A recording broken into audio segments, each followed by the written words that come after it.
Hello, BookTube. Long time no see. It's been a long year. I've been not away, but I've been, not on YouTube. Not a lot of time for making videos, even though I would like to do this more often. As I say, I think every year I record like one video, and I'm like, I would really like to do this more often, but it's a lot of work.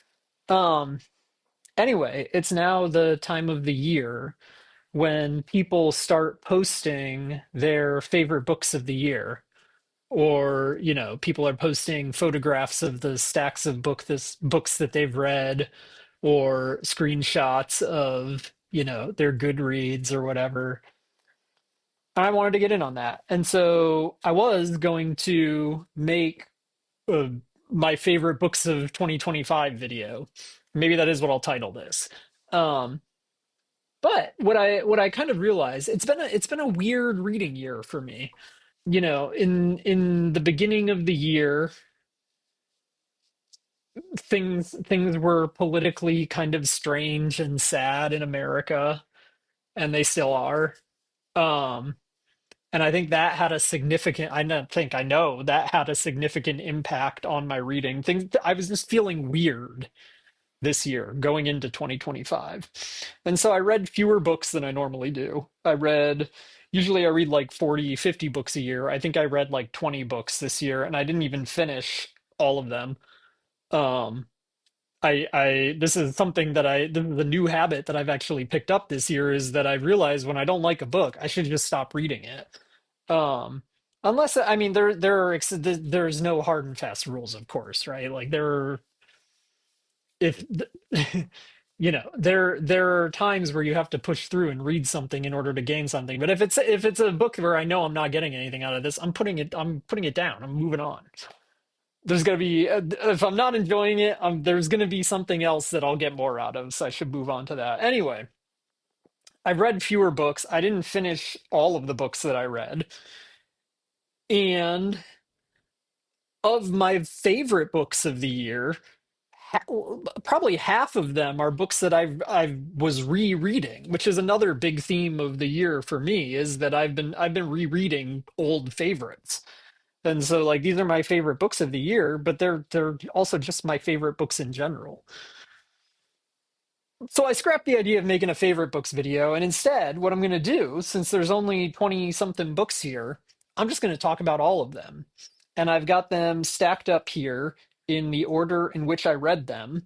So the first thing that I started in November of 2024 was Anna Karenina. So Anna Karenina, yeah, this is one of my favorite novels ever. I read it in, let's see, I wrote in here, I don't know if you can see it, December 2012 was when I first read this. And then I'm rereading it again in November 2024, and I was reading this through like February. You can see I had to do a little repair on the spine here because the cover fell off of this beautiful Norton Critical edition from the 70s, probably. From copyright 1970, first edition, Norton Critical Edition, in arrangement with the Oxford University Press. Anyway, I love Anna Karenina. And it was November 2024. Donald Trump was elected as our president. I was spiraling in depression, and I was like, I need to read something comforting that I love, and Anna Karenina is what I picked up. And it's one of the greatest novels of all time. What else can I say about that? I can't spend a lot of time talking about these because I'm gonna go through all of them. Okay, so that was Anna Karenina, a reread. Absolutely one of my favorite books of the year, one of my favorite books of all time. The next thing I read is Ethan Frome. Whoops, let me pull my monitor back up so I can see and make sure it's in focus, by Edith Wharton. Ethan Frome is set in New England. It's kind of about this. I live in New England, so it was like a lot of, I love reading stuff about New England, especially New England in the winter, like, and it was February or something when I picked this up. Impeccable vibes. Um, but anyway, so this is about this guy, Ethan Frome, who is like a farmer in New England in the early 20th century. and he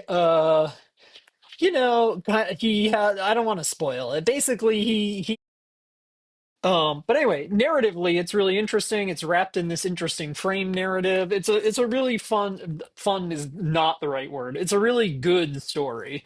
Um, as Edith Wharton. I've never read anything from Edith Wharton that I didn't like. So I've read The Age of Innocence, an amazing novel. Highly recommend that. I read the Ghost Stories short story collection that MYRB published, which was also really, really good. Um, but yeah, Ethan Frome, really good. If you like sad, depressing, moralistic tales about New England, um, where people get their comeuppance, good book for you. Okay, next thing I read was Speedboat by Renata Adler. Renata? Um, this thing I did not finish. I got, let's see, 31 pages into here, and then I put it down because I absolutely did not get along with this. And actually, I spent like, it took me like 3 weeks to read those 30 pages because something about like the way that she's writing, which is very like imagistic. There isn't like a narrative. It's just kind of like these collage like experience reading it, but also so it was partly that why I didn't gel with it at the time, but also just like I didn't like the narrator's voice. I didn't like the character. I didn't get along with these people. I found her kind of like smug and annoying. So anyway, I put that down and I picked up a book that I know that I love, probably my favorite book of all time, which is Middlemarch by George Eliot. This is, the greatest Victorian novel. If you want to talk about the Victorian novel, you want to read George Eliot's Middlemarch. I started reading this March 8th and I finished on May 11th. And so, yeah, I spent my spring reading Middlemarch, which was great. It absolutely, turned my mood around. Um, and it's really interesting coming back to things. So Middlemarch is a book. I can't look and see when I read this one because this is a new copy. My old copy of Middlemarch I lost. Um, but I read that. I read it in high school. No, maybe I can't remember when I was either. I don't think it was high school. I think it was like I took a gap year between high school and college. I think I read it then. But anyway, Middlemarch takes place in a. You can look up the summary of Middlemarch.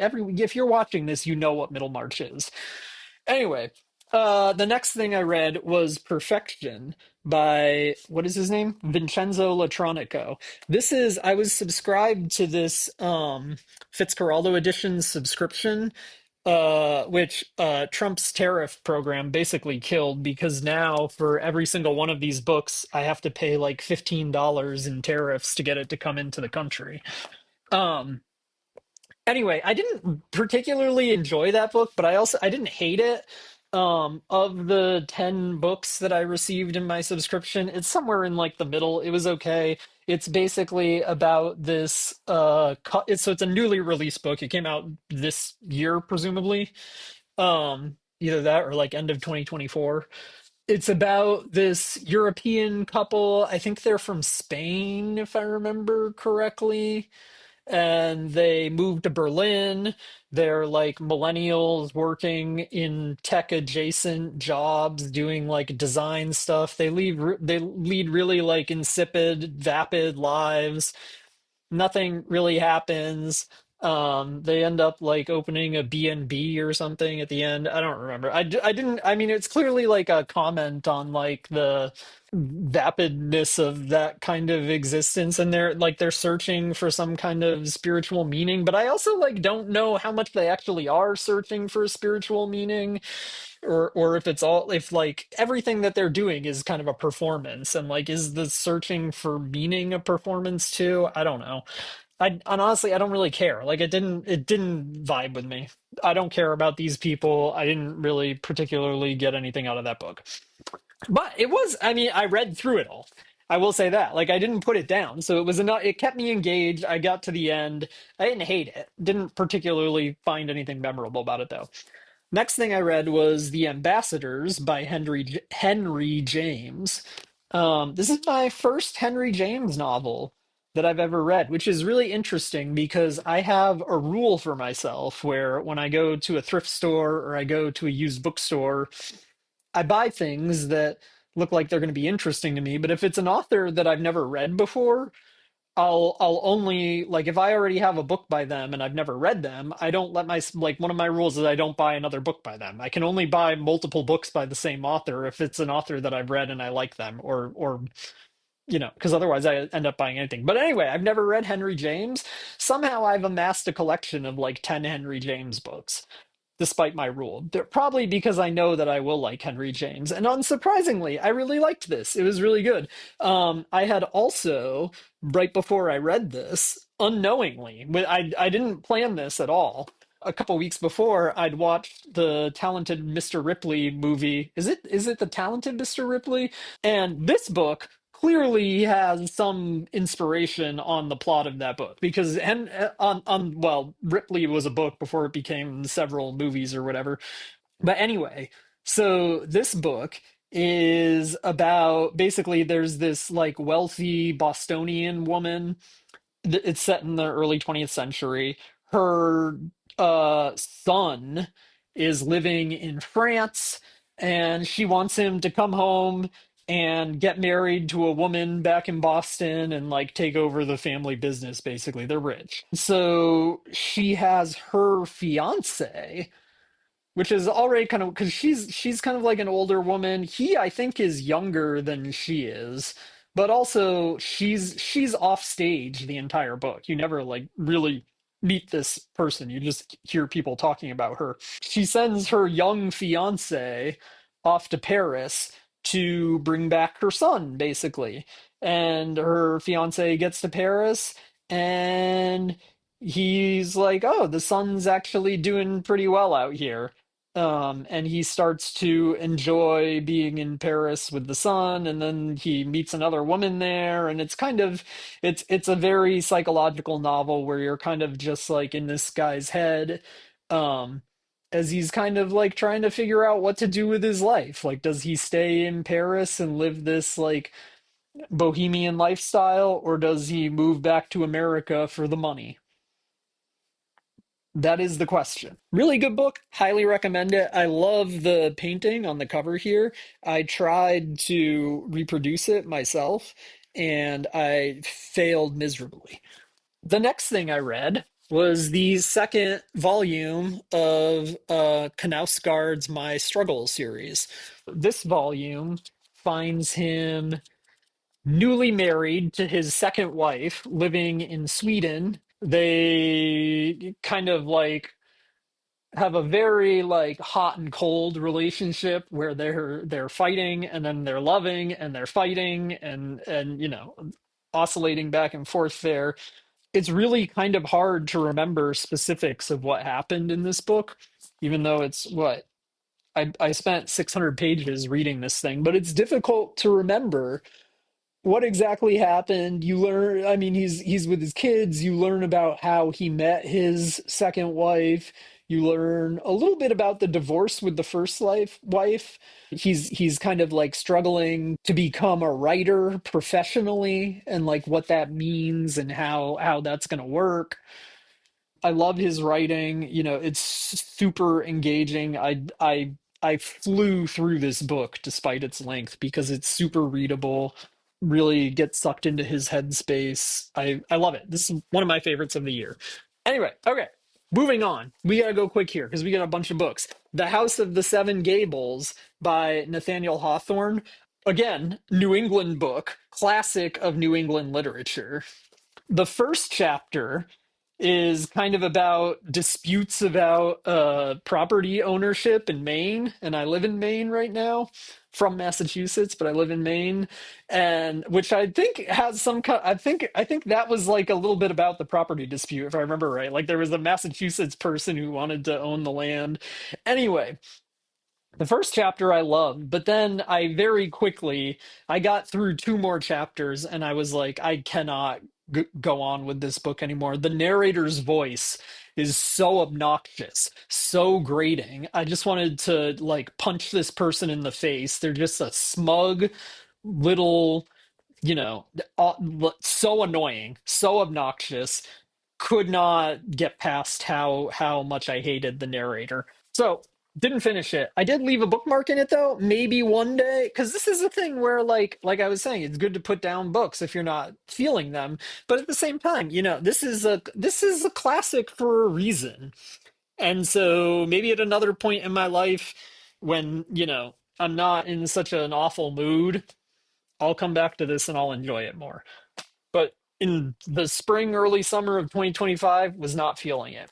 Instead, I picked up Vertigo by W.G. Sebald, which, so I've read The Rings of Saturn a couple years ago. I think I talked about it on this channel at one point, and I loved The Rings of Saturn, one of my favorite books from the year that I read it.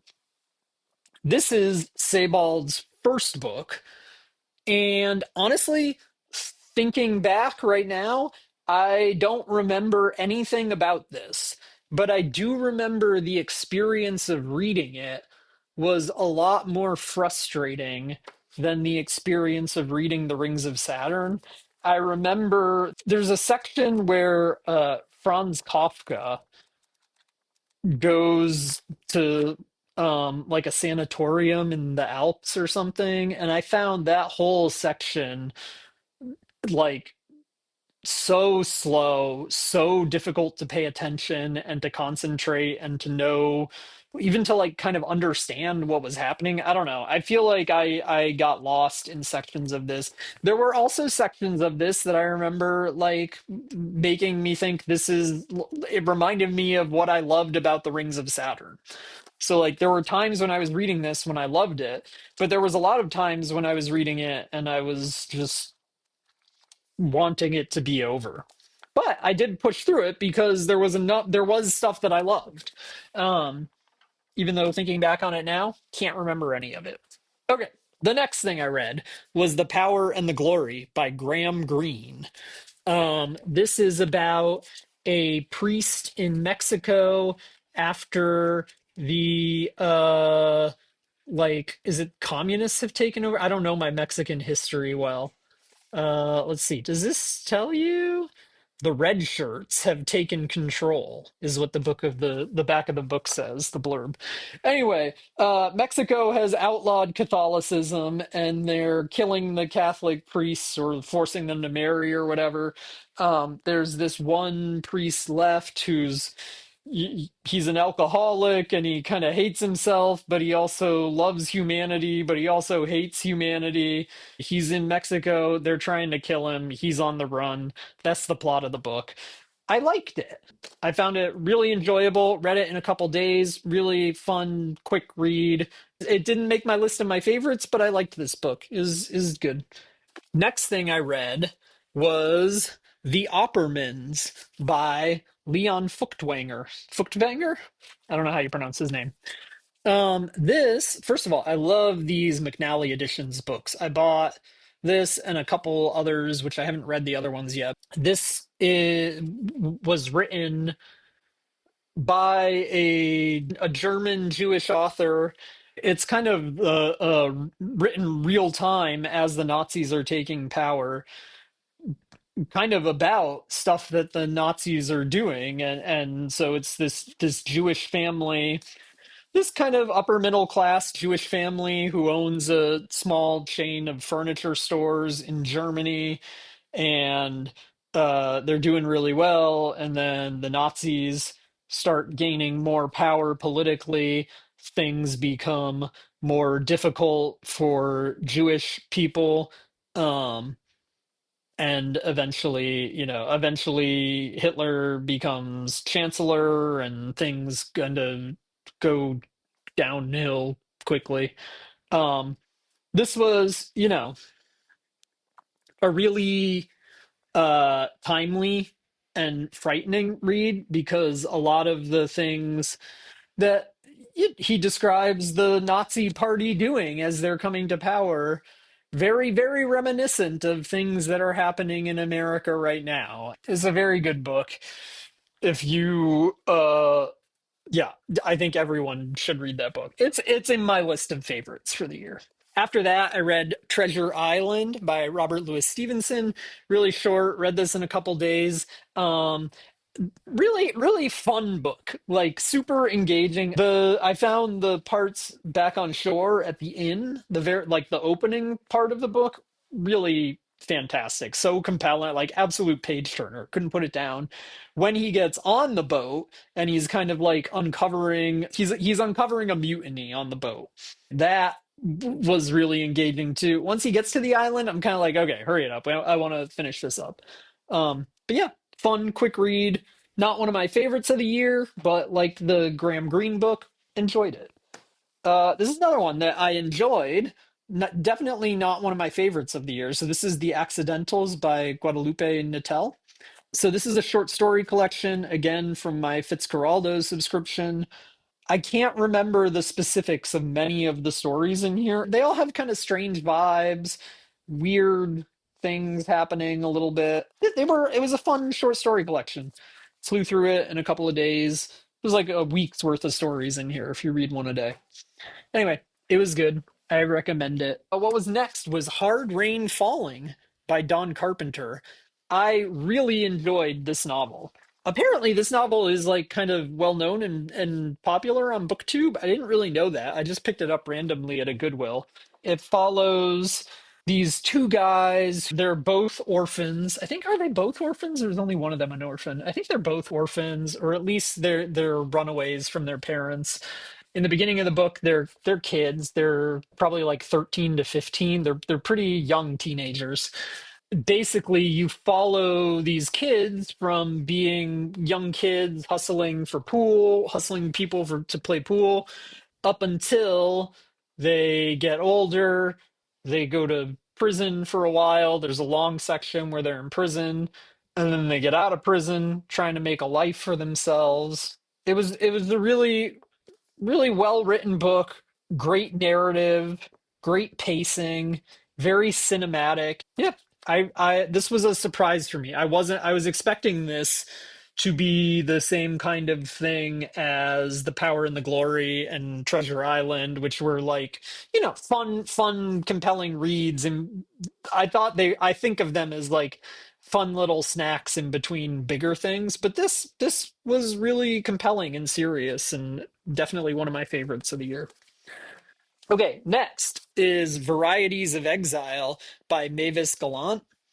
I'm actually still reading this. I'm only halfway through, but I started it back in like September or something, and I just kind of I pick up a story here and there. So this is a short story collection. Mavis Gallant is a Quebec author. She's from Montreal from like the 50s, 60s. And I think she was born in the 50s because these stories well, no, actually, she must be born earlier than that. So these stories, at least the ones that I've read so far, which I think they may be a series of stories that are together, and the rest of the stories in here aren't as connected. But the half that I've read so far are very autobiographical stories of basically a young woman who's growing up in Montreal in the 40s and kind of like in the 30s and 40s and kind of like she's able to get a job working in an office because all the men are off fighting in the war. Um, and it's kind of about it's stories about her experiences. She was also like abandoned by her parents at a young age, so she's kind of an orphan too. And she's a Protestant, but she's going to like a French Catholic school in Montreal. And so there's all these like she feels like she doesn't fit in. She's a woman in a men's world. She's an English speaker in a French speaking world, although she speaks French too. Or she's a French speaker in an English speaking world. Actually, that's what it actually is. She's a woman in a male dominated office. Like she's the first woman working in this office in that story. Anyway, these stories really, really good. I've been loving this book. It's one of my favorites. I've been reading the stories really slowly, kind of in between other things, which is why it's taken me a while, but it's one of my favorites so far. All right, then I read Vineland by Thomas Pynchon. I'm a Pynchon fan. I've read let's see. My first Pynchon was Against the Day, which I loved, one of my favorite books. Then I read V, which I also loved. Then I read Crying of Lot 49, which I didn't love as much. I thought of his books I've read, that's my least favorite. Vineland felt a little bit more like it had more of the stuff that I didn't like from The Crying of Lot 49, which is that it's more farcical in some ways that I didn't find as compelling as V and Against the Day, which are also farcical but are also very serious too. Which isn't to say Crying of Lot 49 and Vineland aren't serious. I guess I don't know what my criticism is. I just know that the vibes of Crying of Lot 49 didn't enjoy that. Vineland, I like the vibes more. So Vineland is set in the 80s. It's kind of about like these people who were hippies and counterculture members in the 60s are now, grown up and trying to make it and raising kids of their own in the 80s. And, it's the same as it ever was in a lot of ways. Their idealistic dreams from the 60s didn't come true, and they're trying to figure out how to make sense of that world. Anyway, I liked this book. I liked it. I gave it 5 stars. Big fan of Pynchon. His writing absolutely beautiful, really fun to read. I would rank it above Crying of Lot 49 because I don't like that one particularly, below V and Against the Day. But I'm excited to read more Thomas Pynchon. I don't think that makes my favorites of the year. Okay, next thing I started was The Liar by Martin Hansen. And this is another book that I got. I think I gave myself like 50 pages on this before I gave up on it. Actually, even more than that. So it takes place on an island off the coast of Denmark, isolated island. There's like dozens of people living on this island. It's the winter time when the book opens up, and there's an older guy who's the narrator, who is the whole book is like epistolary. He's writing letters to someone, but I'm not really sure to who. And the letter that this is part of why I didn't like it is just the tone that it's written. It's written in these letters that are kind of like condescending, and they're just written in a very obnoxious style that I couldn't gel with. And so anyway, he's writing these letters. What's happening is there's like he's an older man, he's like a school teacher on the island. There's this younger woman who apparently she seems like the only like young adult woman on the island, and she's the center of attention for all the men, which is another weird thing. It's basically like this woman is like engaged to this man who has left the island for the winter and he's coming back in the spring, but she's like now seeing some other man. And also it seems like the narrator is into her or she's into the narrator, and it's like, oh, it seems very much like the narrator wants to control who this woman can see, and it was, I don't know, I didn't get along with it. So I put it down because that's my thing this year. I put down books that I don't like. And then I picked up instead Your Name Here by Helen DeWitt and Ilya Gridnoff. Gridnoff. I absolutely love this. So this would be my favorite book of the year if I had to give one. I have been a Helen DeWitt fan for a while. I still haven't read The Last Samurai, which I really need to. But the first Helen DeWitt I read was Lightning Rods, which that was, if I remember right, that was the first video I ever posted on YouTube too. It was about lightning rods. I loved lightning rods. And then I read her short story collection shortly after that. Anyway, when I heard that she had a new book coming out this year, which actually this book she self-published on her website like 20 years ago or something like that, but it was finally published in print by Dalkey this year. Anyway, this is really fun book that's kind of this like meta fictional thing. It's written in the second person a lot. It's kind of like riffing on If on a Winter's Night a Traveler in some ways, which I didn't particularly well that book. So If on a Winter's Night a Traveler, I think I made a video about that one. I had mixed feelings on that. This I think succeeds in a lot of ways that If on a Winter's Night a Traveler failed for me. Anyway, it's kind of about the I don't even know how to describe what the book is about. It's a fun book to read. I think that if you have similar tastes to me, you will like this book. She's a very pessimistic, dry sense of humor. It's about an author who's struggling to get a book published. Is the summary, maybe. Anyway, highly recommend this. You should read it. Okay, next thing. I started Ovid's Metamorphoses. I'm still reading this. This is another thing, along with Mavis Gallant, that I keep by my bedside, and I kind of, read a thing from here every once in a while. Really enjoying this so far. If you want to read some classic Roman literature, check it out. It's fun. Fun stories. Anyway, next I tried to read Tristram Shandy by Lawrence Stern, which I read this in the past. In 2013, I read this.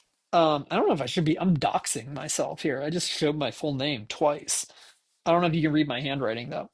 Anyway, I read this in 2013. I don't think I finished it then, though. I think it was I got further along than I did this time.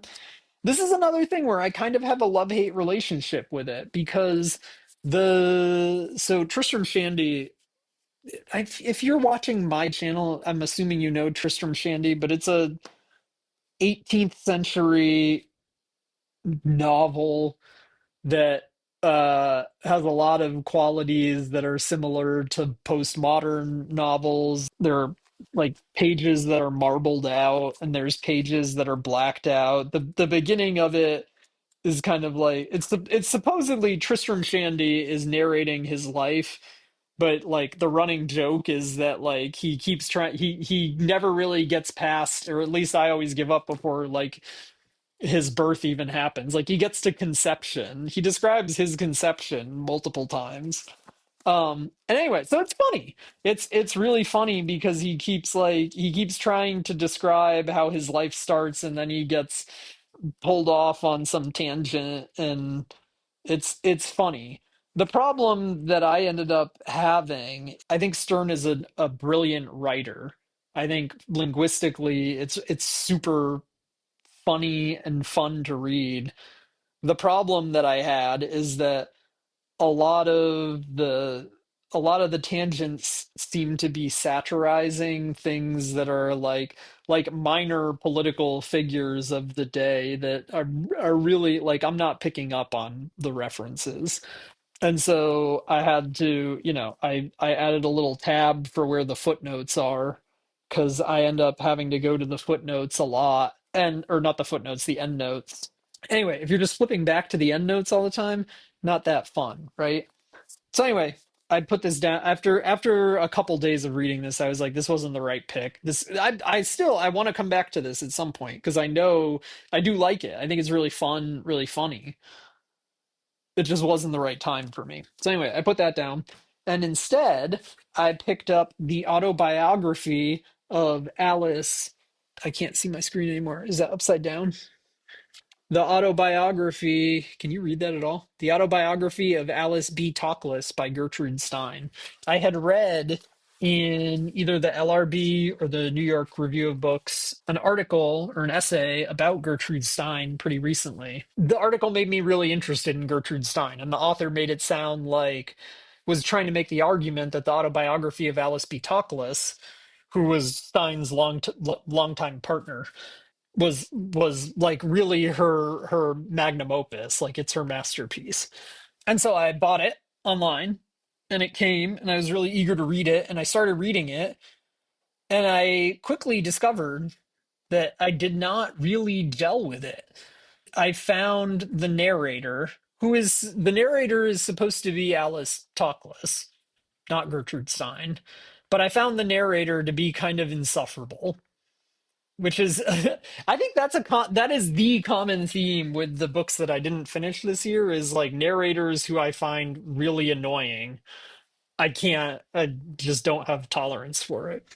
Anyway, it was partly that, and I found her annoying because okay, so Gertrude Stein, when the Nazis took over France, Gertrude Stein kept on living in France, right? And she was an American. She can leave, but she kind of seems like she has this like she wasn't a Nazi collaborator, but she also wasn't really against the Nazi. Like if someone knows more about Gertrude Stein, let me know. But like reading this book, I got the sense that this was kind of this is this rich person living in this world beyond anything that I could imagine. And she doesn't care about like she seems like she doesn't care about people at all. She doesn't care about the world. She's just this narcissist stuck in her own world. A hedonist, really, is what she is. Like she's a hedonist who consumes art for pleasure at the expense of the rest of the world. That's what I was getting out of this. And so I got fed up with it and I put it aside. I also she keeps talking about, so it's written from the point of view of Alice, right? And it keeps talking about how innovative Gertrude Stein's writing was. Like, so Gertrude is writing this from the point of Alice, talking about how great her own writing is over and over and over again. And it's like, I get it. Like you love yourself. That's great. I'm really happy for you. Yeah, so I put it down. Oh, the other book that I don't have a copy of because it was a library book was Teenager by Bud Smith. So I read in the Paris Review in the fall issue, Bud Smith had a story that I loved. It's about these guys working on an oil rig, I think. They have to commute in. There's a couple different subplots going on in the story, but they have to commute in like an hour or more than that even to get to the oil rig every day. So maybe it's not an oil rig because I feel like if it was an oil rig, you'd be living on it. Anyway, they come up with the idea that they're going to all, it's a group of like four or five guys, and they all pitch in money and they buy an airplane, and things end kind of tragically. And anyway, it was a really great story. There were a few different subplots that he connected together really well. It was funny, it was sad, which is my favorite kind of story. So, and I was trying to look up who Bud Smith was, and he had a novel out a few years ago called Teenagers. So I was like, oh, I'll pick that up. I was a little, I gotta say, I was a little skeptical because I don't typically like things that are written from the point of view of teenagers. And Teenagers is about two teenagers who kind of like have a Romeo and Juliet kind of thing going on and they decide to run away together. I was skeptical of it, but this is one of the reasons I got it from the library and I didn't buy it because I was like, I don't know if I'm going to like this. But what made me pick it up is it was blurred by Bill Callahan, who said that it was his favorite book of the year. And I was like, oh, well, if Bill Callahan likes it, and I liked the story in the Paris Review, I should read it. Anyway, I got the book from the library. I read probably 100 pages of it. It was fine. It just like I was reading 100 pages of it, and I was like, this doesn't seem like it's going anywhere. Like they're in love. Their parents don't want them to be in love. They kill her parents. They run away. They're running through America. You know, America's crazy. Crazy stuff happens. They go to Dollywood or whatever. No, where'd they go? Elvis. They went to Graceland. I don't know. I kind of found myself going like, "What's the point? Where? I don't know." Anyway, I put it down and I read Gertrude Stein instead, which I also didn't like. And then, so I put Gertrude Stein down, and what I'm currently reading is Proust. I'm back to Proust. I'm on volume 4 now, Sodom and Gomorrah. I am loving this so far. Absolutely one of my favorites of the year. And I'm kind of thinking now I may just speed run. So I've been reading Proust.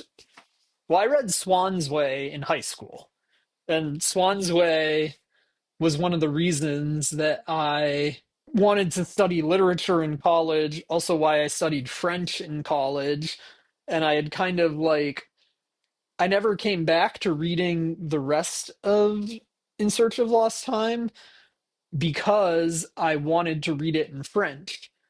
And so I studied French for like 10 years but I still like, and I've started it in French a couple of times, but the problem is my French reading is so slow, and eventually I was like, eventually being 2 years ago, I think, is when I started rereading it. Anyway, I was eventually like, this is silly. I don't need to. I should just read this because I know I want to read it and I know I'm gonna like it, and I don't need to like wait until I can read French fluently to be able to read it. So anyway, I started reading it again a couple years ago, and I've been reading one book every like 6 months or so. So I'm on Sodom and Gomorrah now, book four, and I'm kind of thinking, I don't know, I'll see. I'm very much like when I finish a book, I go to my shelves and I think, what is calling out to me to read next? But I think if today I were to go to my shelf and pick out what's calling me next, it'd be the next volume of In Search of Lost Time. Like I kind of feel like I want to just keep going with it. But I also have like 500 pages left in here. So maybe when I get to the end of this, I'm gonna be like, oh, I need a break again. We'll see. Okay. Anyway, this took me 50 minutes. I thought that I was going to be able to get through it in like 20 minutes, which I guess was kind of a ridiculous thought given that there were 20 something books there. I hope that you got something of value out of this, that you enjoyed it. Thank you if you've made it to the end of this video. Please tell me, what you read this year, what you enjoyed. Tell me what you think about not finishing books. Like, do you think should I push through? Although honestly, if you tell me to push through, I'm not going to listen to you because it's I've found what works for me, which is that when I'm not jiving with something, I put it down. Um, and if it's something I think I'll like later, I'll come back to it and read it later. If it's something that I just hate, I'm gonna get rid of it. Anyway, yeah. So here. As a summary, these are whoa. Oh no. Oh, I dropped them. Hang on a second. All right, my favorite books of the year, right here. Thumbnail. All right. Thank you.